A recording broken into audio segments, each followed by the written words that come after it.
Q1237. Which of the following events is considered a flyaway? A. Loss of link between the remote PIC and the unmanned aircraft. B. Loss of communication link between the remote PIC and ATC. C. Unmanned aircraft does not respond to control inputs and does not execute known lost link maneuvers.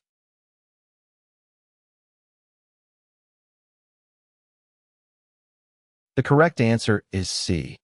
A flyaway is an uncontrolled movement of the unmanned aircraft that occurs when the aircraft does not respond to control inputs or other commands from the remote pilot in command.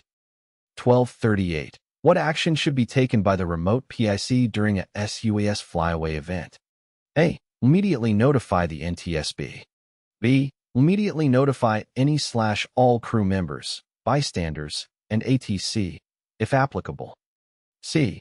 Immediately notify any/all crew members, local law enforcement personnel, and bystanders.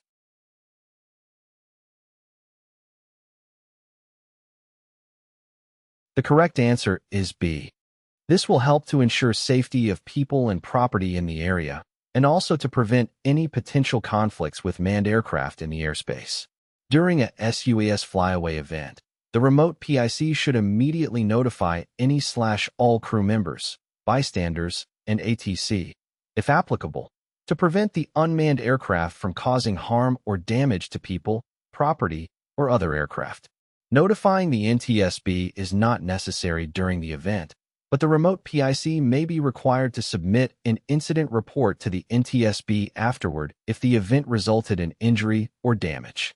Local law enforcement may also be notified if necessary. 1239. A common cause of sUAS flyaway events is A. Frequency interference.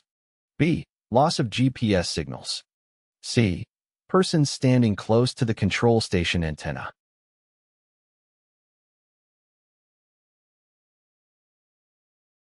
The correct answer is A. One of the most frequent causes of flight deviations is frequency interference, so remote pilots should evaluate the danger of this interference both before and during flight. It is advisable to use extra caution when flying close to other sUAS. The loss of GPS may slightly reduce the sUAS capabilities, but it shouldn't result in a flyaway. It is not uncommon for people to gather near the police station, so it is quite unlikely that this will result in an accident. 1240. Upon GPS signal loss, the remote pilot should immediately A. Contact ATC and declare an emergency. B. Perform the planned lost link contingency procedure. C. Operate the sUAS normally, noting to account for any mode or control changes that occur if GPS is lost.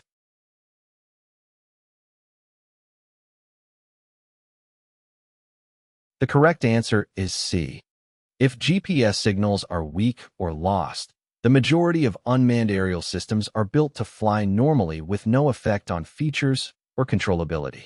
Loss of GPS is not a life-threatening situation, nor is it seen as a break in communication between the unmanned aircraft and the control station. If a flyaway or other dangerous situation arises as a result of the GPS failure, it should be handled as an emergency. 1241. What action should the remote PIC take upon GPS signal loss? A. Perform the planned flyaway emergency procedure. B. Follow normal sUAS operational procedures, noting any mode or control changes that normally occur if GPS is lost. C. Land the unmanned aircraft immediately prior to loss of control.